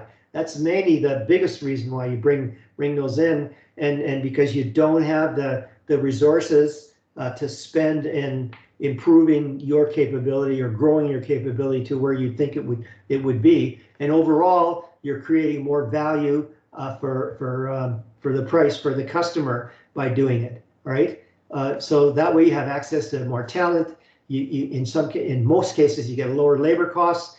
Okay, but when you're bringing in an independent to do that as an outsource component, well, you lack control. You don't have exact control over what's going on, because those employees aren't working for you. They're working for, you know, your outsourced contractor, so to speak. And there's communication issues. You know, this is what we wanted. Well, this is what we thought you wanted. You know, those kind of things. And there's quality issues. And one of the things in red here, all right. So sometimes, you know, what you're bringing in, that capability, you know, you never want to outsource, you know, what gives you competitive advantage. So you never outsource your core competencies. So you take a look at Apple. Well, Apple's core competencies is design and marketing. And so what they do is they outsource to Foxconn, COMM, I think is the last part of the spelling. A Chinese company that does all the logistics. They do all the manufacturing. Why? Because, you know, they've got world standards in doing what they're doing. But as soon as you outsource your core competency, what you're doing is you're training somebody to be your competitor down the road, and that's not what you want, right? Because you want to maintain your capabilities of competitive advantage in those core competencies and not share them with anybody. So that's where that's at. And I think that's really what I'm going to cover in this topic. Here's an interesting, if you got time, and I'm sure you don't, but this is one of my heroes here. This is Simon Sinek, and he talks about you know, the organizational life cycle and how things change. You know, the company keeps growing, but the initial values of the corporation or whatever, because of the dilution of the people coming in to grow the company, it's just not the same anymore. And this is what he calls the gap. And as soon as you start getting this gap, you're on the road to failure. And it's a really interesting concept. This guy is brilliant, and it'd be worthwhile to listen a little bit to his you know, his video. Okay, so that's it for this one. So again, we're going to take another 5-minute break. It's 2:39, so 6 minutes. So let's come back at 2:45. All right, and then I'll go through topic 5, and it's shorter, by the way.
Okay, I'm back. So just to kind of summarize topic 4, right?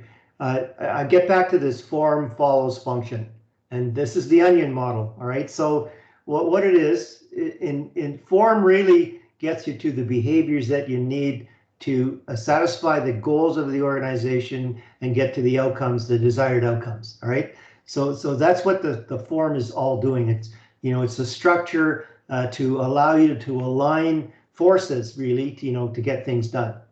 But it all starts in the center of the onion with the functions. What do you want to do?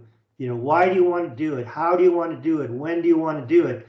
This all relates to the vision is that what's your desired end state, the mission, what's your business all about, who are your customers, what's your value proposition, why are you doing this in terms of your corporate values.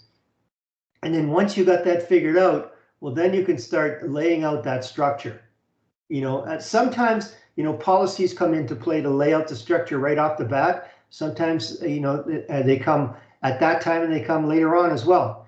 So then you put that structure together to satisfy the function, but extensions of the structure are the layout. That's the next layer of the onion, and then inside of that layout there's process, and you got to look at workflow and the policies, and these procedures are really important. The procedures kind of span over the holes in that structure, because you can never get a perfect structure. So you need some policies and procedures to kind of make sure that everything gets taken care of. And then at the end of the day, you need to measure everything. And I keep on saying what gets measured gets done. So you need a whole set of metrics then to make sure that you get to those behaviors to be able to satisfy those goals and achieve those outcomes that the organization wants to get to. So that's what this is all about. And I've worked in organizations where we would run into an issue, and senior management would say, oh, it's time to reorganize. If we reorganize, we'll deal with this issue. But we never really got down to the root causes. What's causing this issue? And let's find that out, and let's organize according to the root cause issue, and not just superficial, looking at the symptoms.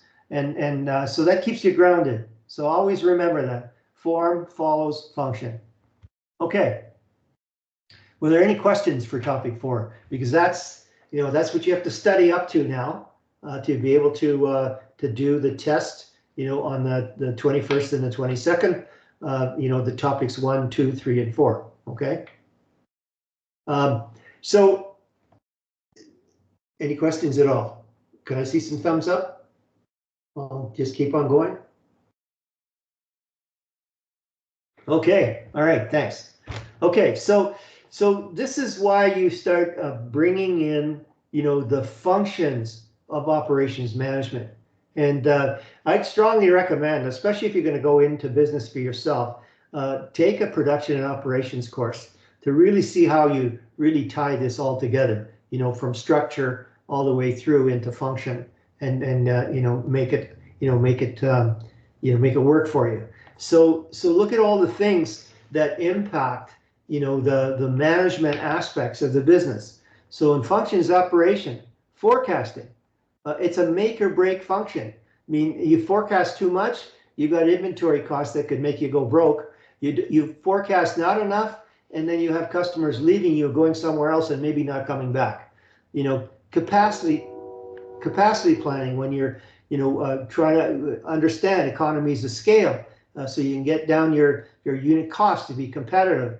Market timing in terms of scheduling, the production process. Well, that's all related to productivity, employee satisfaction, and profitability. Quality assurance, you're tying back to customer satisfaction.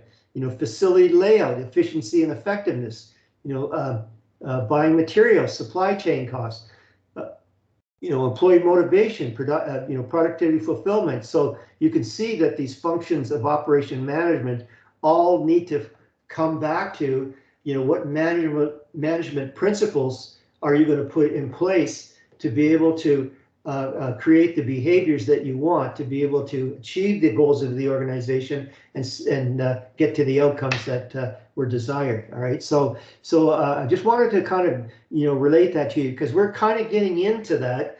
We're gonna, when we get into productivity calculations, we're really talking operations management, but the whole idea is you want to run the business. That's what management principles are all about, and you want to do the right things right. So that's why we're going into this area. But included in that, I just wanted to talk about the service profit chain. Why? It's not a part of the course, but I think it's something that you should know about. All the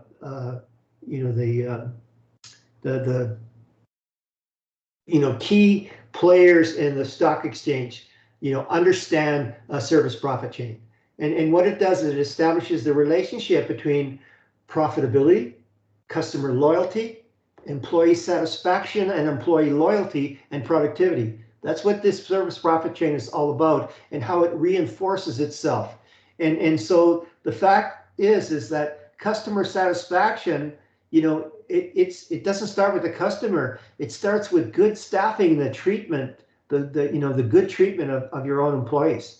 And so that if you've got committed employees that become loyal, they convey their satisfaction to the customer, and hence the service profit chain is set in motion.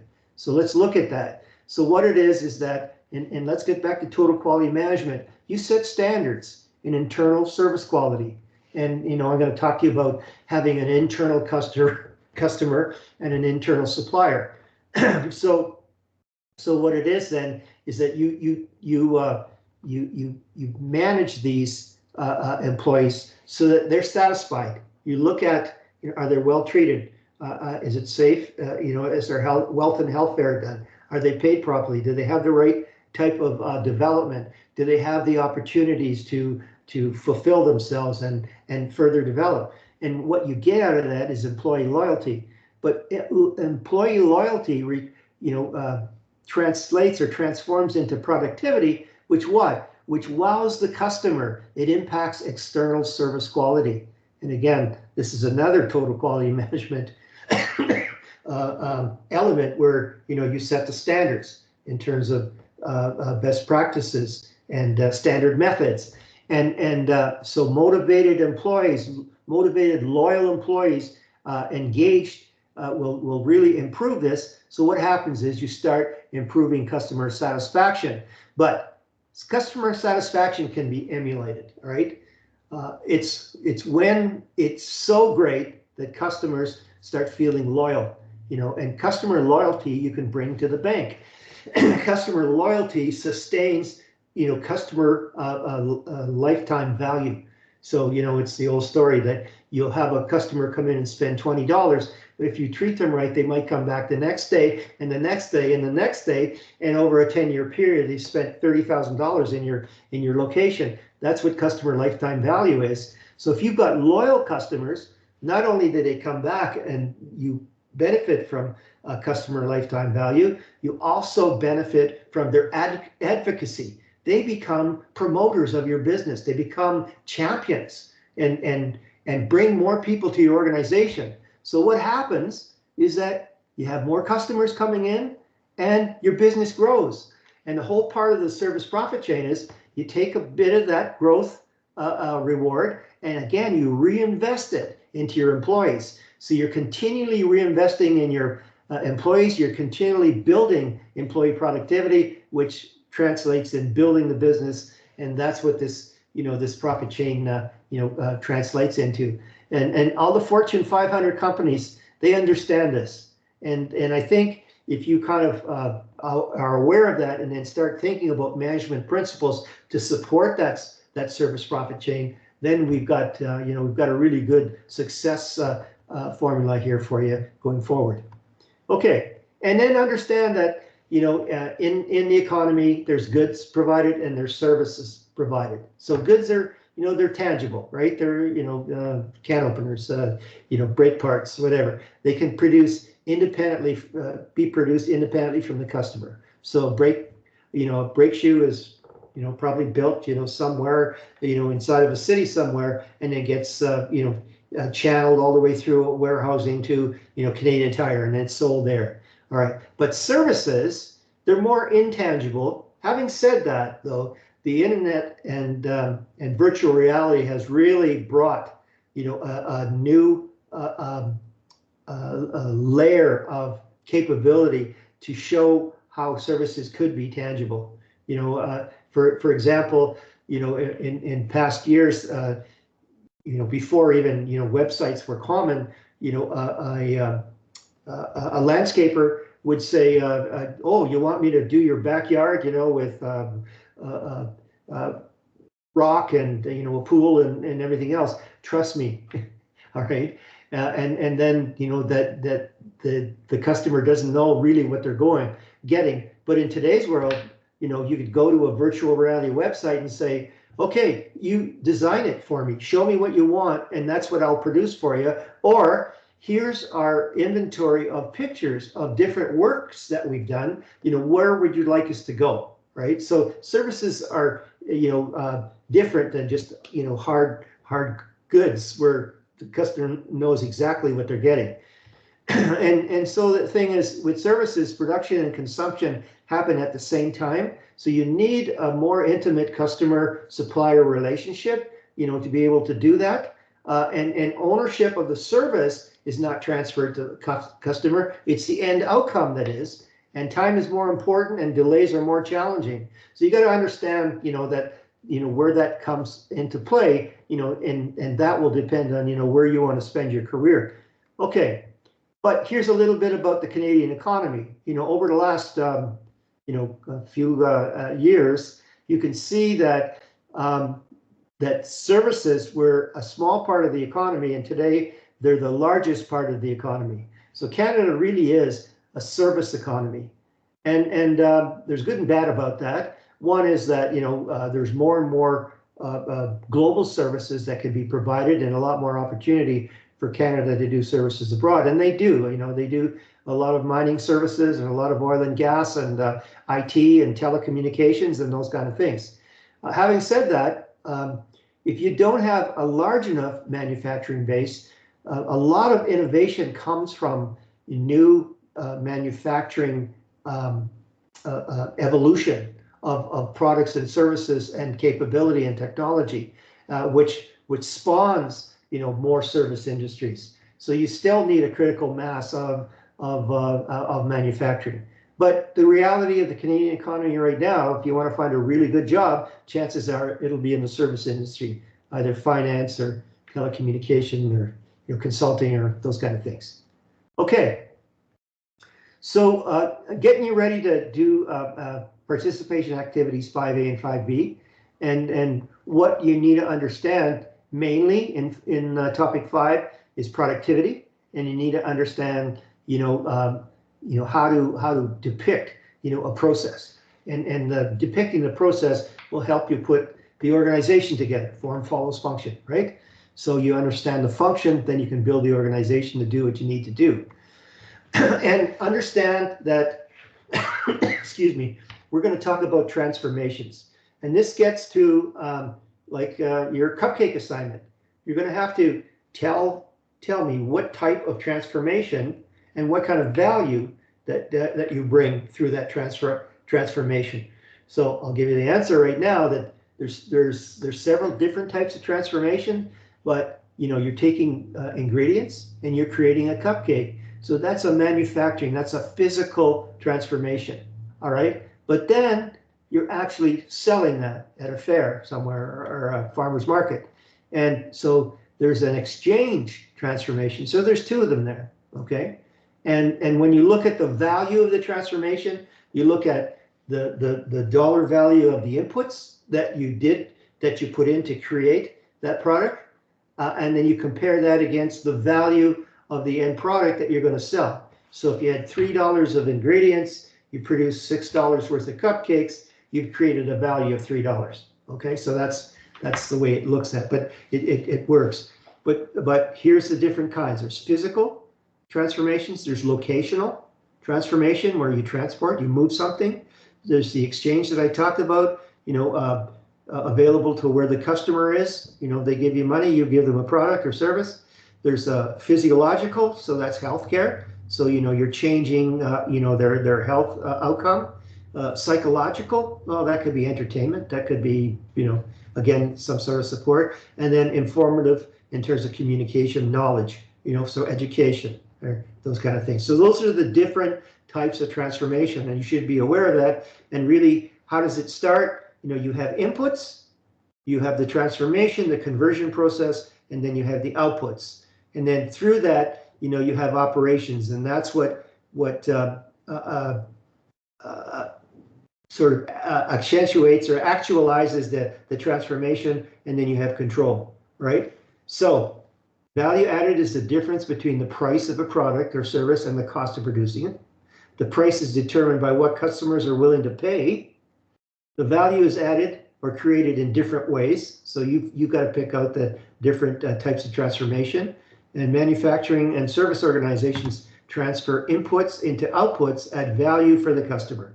All right, that's what you need to understand. And adding value of any kind in terms of features and benefits, on a physical product or features and benefits of a particular service, it helps companies attract more customers and boost revenue and profit. So there's a lot of advantages to do that, and you can see that this is highlighted, so you should be really going through this and looking at the details. Okay, let's take it there. So again, helpful hints, hopefully. I wanted to kind of bring in the point is, we're talking about, organizations adding values, but you as a personal business practitioner, you are a corporation. You are your own marketing department. You are the maintainer of your brand. How people perceive you in terms of what value you bring to them. And so this article here will kind of show you, a lot about developing your personal brand. And it depends a lot on, well, what is it that you're offering that's of value? And how consistently are you offering that? So that you can position yourself as what I would call a trusted authority in what you're doing. And then how do you showcase your expertise? Are any of you on LinkedIn right now? You should be. You should start your LinkedIn process. You should have a resume on there. You should be talking about, the different things that you have done, that you've achieved. If a recruiter, when they look at your resume, they look at a track record. And LinkedIn, is your resume, digitized basically, and you got to be consistent. You got to be consistent because brand is a promise. And as soon as you deviate behaviors from that brand, then people lack trust in what you do. So, so there's all those things that if you get this right as a person, then you can extrapolate when you get into an organization and leverage your knowledge into, creating something for the organization. Okay, so that's it. Now we're going to talk about, input process, output process. This is an overview of process. Okay, what you have is you have an input, you have some processes that create a transformation, you create an output. And what you have on this side are, enablers. What are the resources? What are the skills? What are the knowledge that you put into that process to make that conversion, that transformation? And then controls. How do you measure that you're being successful to create the right kind of output? What kind of instructions do you put in there? So that's the essence of what a process flow chart does. Okay. So and what it also shows you is division of labor. So you can, here's the assembly line, and you can show, well, this part here, they work on the, I can't read this, but let's just say this part here, they work on the frame of the automobile. Now they put on part of the tires and the wheels. So you can actually show the division of labor through a process. And again, this is really important. Look at it, it's all highlighted, right? So you break up the production process into small tasks so that each worker performs a small portion of the overall job. And that way, what you're doing is that you're looking at efficiency and effectiveness. So you have a trained individual that will be very efficient in doing that job and doing it the right way. Being effective, so that you're by division of labor, you're really bringing value to that organization. So for 5A, I can't stress enough how important understanding what a process flow diagram will do for you. So, I just go back to my own experience when, I ran, business process improvement, and we had people come in these rooms, and we would put paper all along the wall to map out maybe a sub-process or a process, and we would do it with Post-it notes, okay? So it wasn't just, well, we wanted just a flow chart at the end to see what it looks like. The conversations that went on when we brought these people in to actually map those processes was so rewarding, because I talked about the internal customer and the internal supplier. People would be at this process, at different, and they were inputters to different parts of that process, and you would have internal suppliers talking to internal customers saying, well, what do you really want in this step? How can I make that better? And those kind of conversations would really, that all spark continuous improvement, part of the total quality management movement. So it's not just putting a chart on the wall, it's what comes out of that chart. And a lot of those process charts landed up in lunchrooms, and they landed up in conference rooms. And if people had a problem, then they could go back to that process flow diagram and improve that situation of what's going on.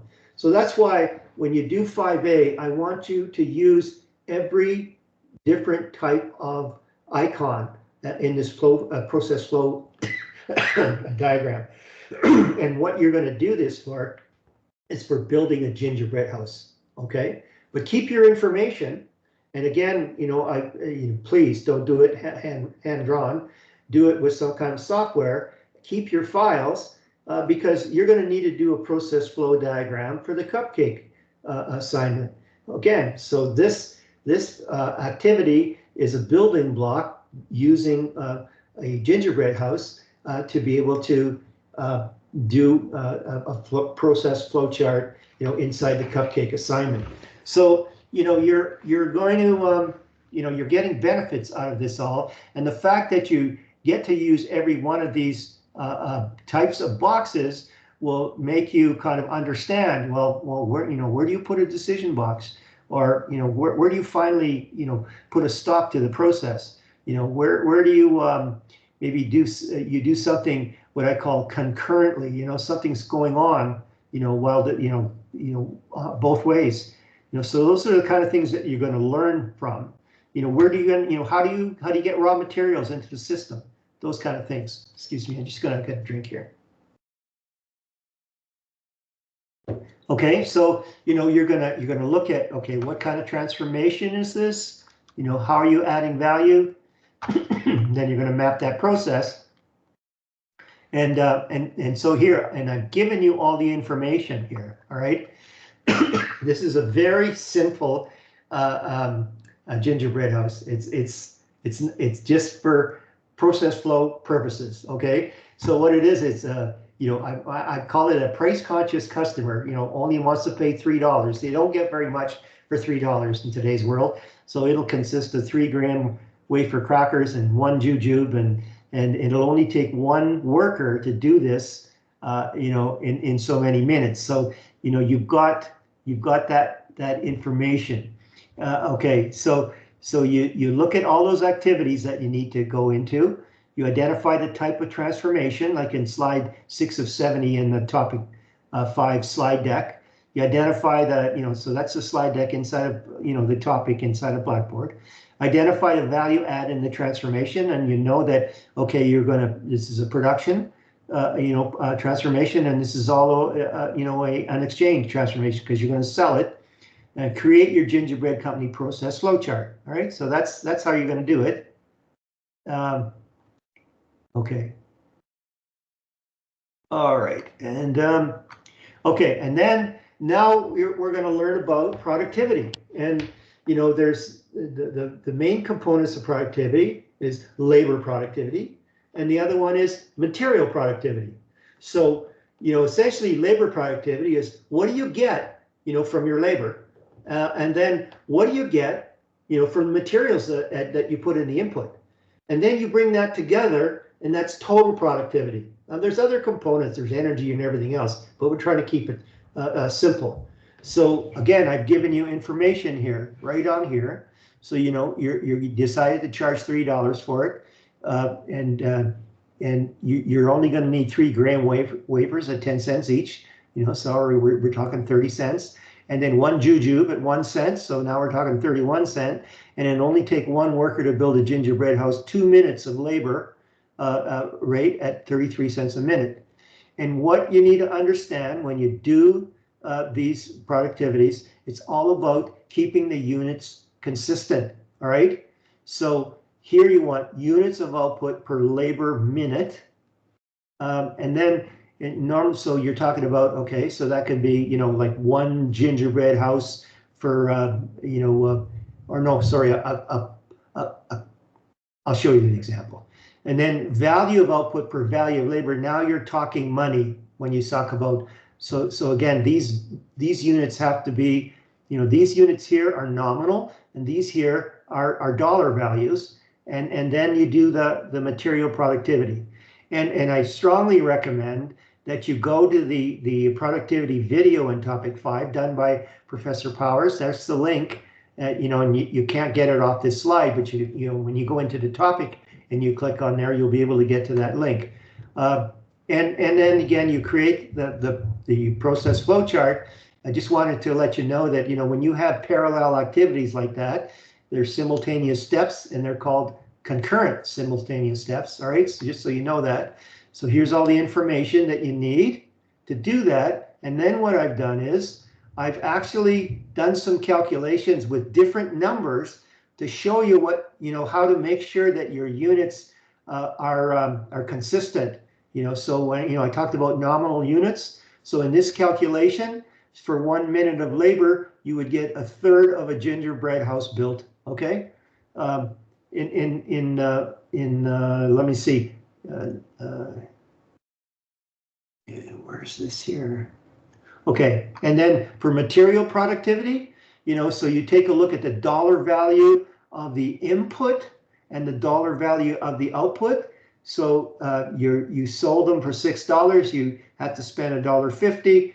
So what that means is you get $4 of output for every dollar of material input. And then there's one calculation where you do total productivity, and you add the two together. Okay, so here's the units, and again, when you're looking at productivity, you're looking at triple bottom line as well to make sure that what costs are you bringing in. This is just a piece of work that I did with a mobility store. And I just want to show there's other ways of doing process flow charts. And this one is what they call swim lanes. And I took a group of 12 people from 3 stores to be able to go through the process of what they actually do when they have a client come in, because they just don't sell them a wheelchair. They look at all the aspects of where is that customer living and what the application is going to be, and what kind of difficulties that they have, and are their feet going to reach the floor, and then to do fitting, and then a trial, and all those things. So you can see that by the time it took us an evening. By the time we finished this, everybody really understood, what they had to do in their area of responsibility, plus the fact that now they use this for training new people that come to the store. Okay, so that's that. Another little piece is that, we talked about the service profit chain, but we should also really understand the customer journey, in our post-pandemic age, right? Most of the customer journey was, in bricks and mortar. They go into a store, they buy something, and they take it from there and leave. I mean, I'm generalizing, right? But in today's world, it just depends. They might purchase online, they might pick up physically, they may purchase online, they may have it delivered, and all these things. So what this value chain here is that it's essentially the purchasing process. So a customer becomes aware of an offering, and then they maybe consider it. And in that consideration, they're tapping into resources to find out, is this a good thing for me? and then they actually purchase it. But in a lot of things going on today, chances are you've got it and you needed service. So service is a big part of that customer journey map. But once it's sold and serviced or whatever, you still want that loyalty commitment, right? And that's in the service profit chain, because that's what really grows your business, right? So you take a look at, there's various means, here there's, public relations and radio and TV, some of the, conventional things, word of mouth. But then all of a sudden now, you've got online display and search data and, pay for clicks for, through Amazon, or sorry, Google, and then, email data, you have a web page, social media. And the whole idea is on that customer journey, you work with the customer in terms of where they are, what communities they are. So if you have, if you've got a sale board to sell, well, you want to be tapped into a social media site that caters this sale board people, right? So those kind of things. And again, working through, the bricks and clicks. So the physical things that you do and the digital things to do, and to keep people hanging in there in terms of loyalty programs and getting them on evaluation panels or getting them to like your product or whatever, and that all leads to more and more loyalty of customers and making them additional offers. I know that well, you see that all the time now. I'm a avid customer in certain suppliers, and I always get emails about, oh, we have this new product, and based on what you purchased, we think this could really help you. So I think there's nothing on the test about this, but it's tied into the service profit chain, and it'll really give you some insights as to what you really need to think about. Okay, so the team activity, you're going to look at your production. So I mean, I'm sure that Professor Powers built this beautiful looking gingerbread house. What we're doing is a low price version of a very we're not building a Lexus. Okay, so we're going to calculate units of output per labor minute, value, which means dollars of output per dollars of labor, and then we're going to do material productivity, value, again, dollars of output per value of materials, right? Make sure that you're consistent in your units.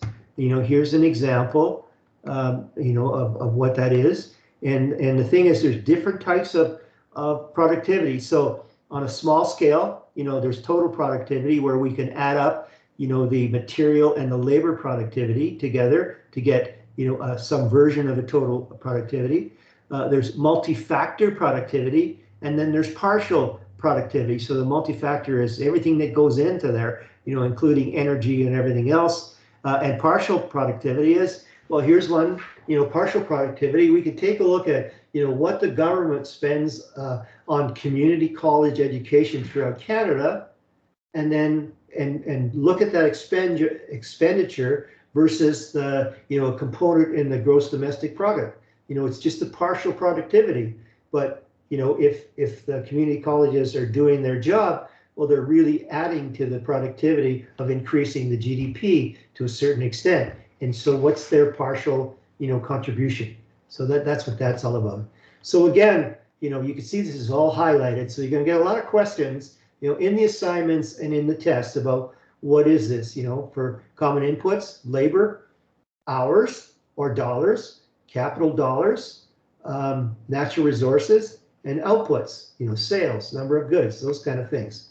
So in multi-factor productivity, a measure of economic performance that compares amount of output to the amount of combined inputs used to produce that, multi-factor productivity reflects the overall efficiency of labor and capital, and then changes in that reflect the changes in management. So, this is why we're taking this stuff, is that at the end of the day, this course is all about competitive advantage. How do you increase competitive advantage? Well, you increase productivity. So all those factors, are driven by management principles, right? Okay, and then partial productivity, I explained that, with the community college thing. But then here's, some different types of productivity that you can, you can look at, and then look at, where's that going? Emerging technologies. Well, artificial intelligence is going to have a big impact on productivity. The machine learning is all part of integrated in artificial intelligence. Augmented reality, virtual reality, all these things are coming your way. So that it's all going to impact productivity. It's all going to impact how you manage. Don't want to talk about that right now. This one here is just for your information as well, but it really goes to show you that if you want high variety, well then you're gonna get less capacity because of the variety. But with computer guided manufacturing now, that's almost becoming irrelevant, because now you can get low unit cost and flexibility of design and variety all in one, based on better AI driven computer manufacturing capabilities. So those are the kind of things that you should be aware of. Okay, not going to talk about that too much. Oh, well, maybe I just will. So here's something that if you want to find out like what's going on in Canada to improve technology, just reference go into this website, it's NGen, and get on their newsletter. And it's an industry-led nonprofit organization. I'm on their newsletter, and you learn about all kinds of things that are going on, and you'll get the edge on what the trends are. Where is AI making the biggest inroads? Where should I lead my career to? So that's a key source, because they're leading edge, and there's a lot of colleges that are tied into. I'm not so sure if Red Deer is yet, but a lot in the East are tied into the training that goes in here, and they'd be a good place to look at it. So go to this link, log in, get on their newsletter, and you'll see what's going on there. Okay, so this, I think I brought this up again. So this is the assignment that's due on May 21st. These are the 7 questions. I want you to go with that article that I put on the first slide of this, the presentation about reading those articles before you answer each one of these questions. That'll go a long way.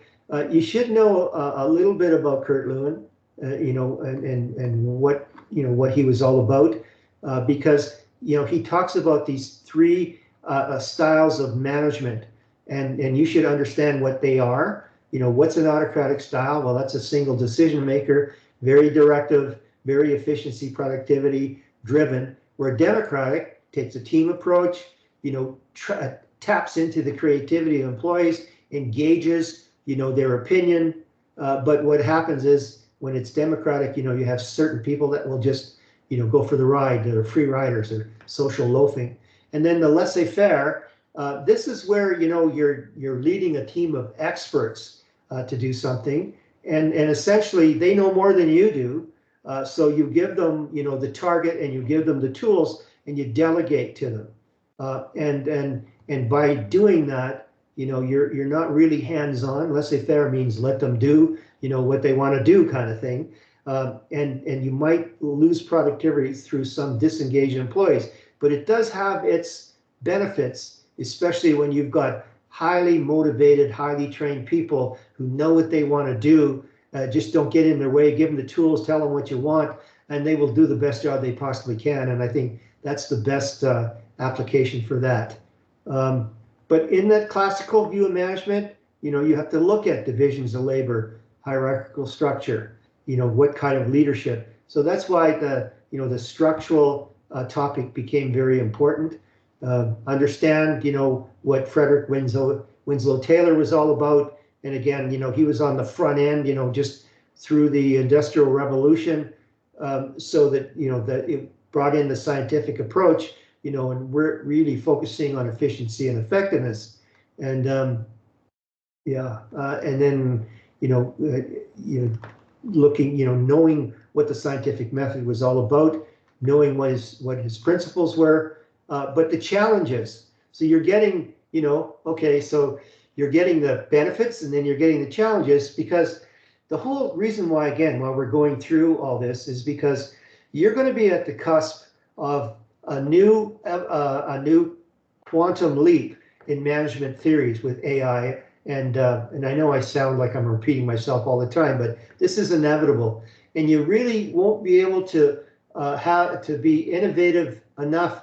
You won't have the insights to be able to innovate unless you understand how things evolved, because there's all kinds of learning, you know, that you've taken on, and how people have adapted, and then you could reapply some of those concepts by improving them and making them you know, more impactful. And that's why knowing the pros and the cons of all those theories, you can maybe get the best out of the best, you know, to come up with some principles that will really get us to the next level of productivity and capability.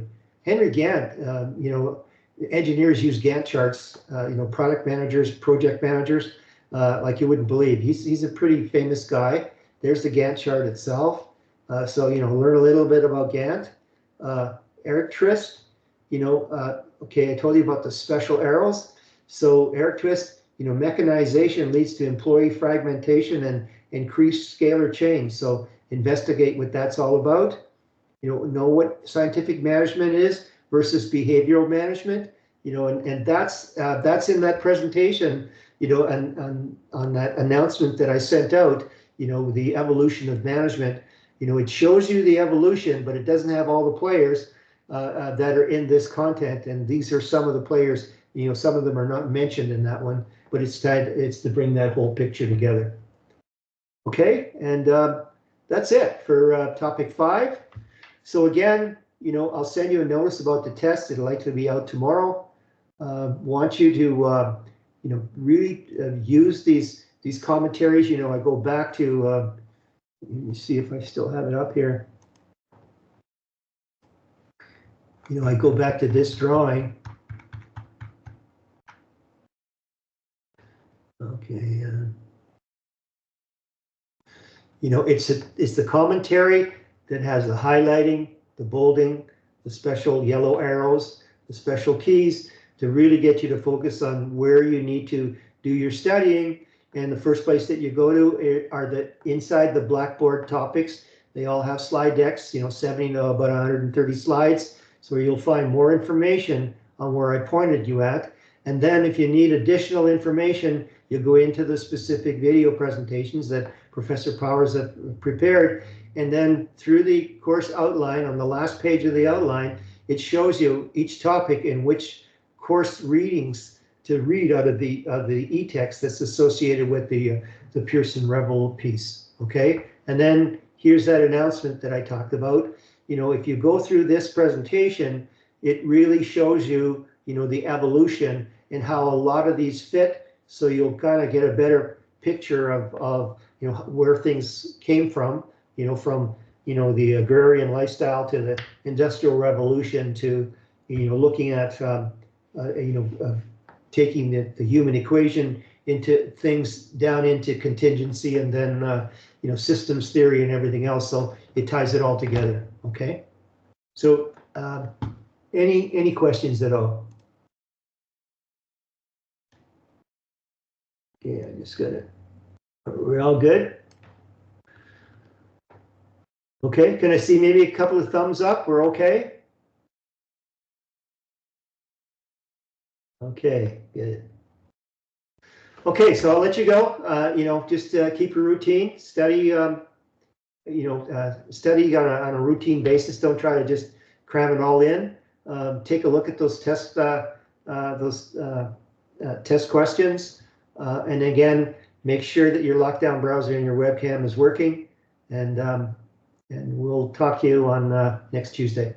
Okay. All right, so I'll stop the recording and wish you the best on your studies.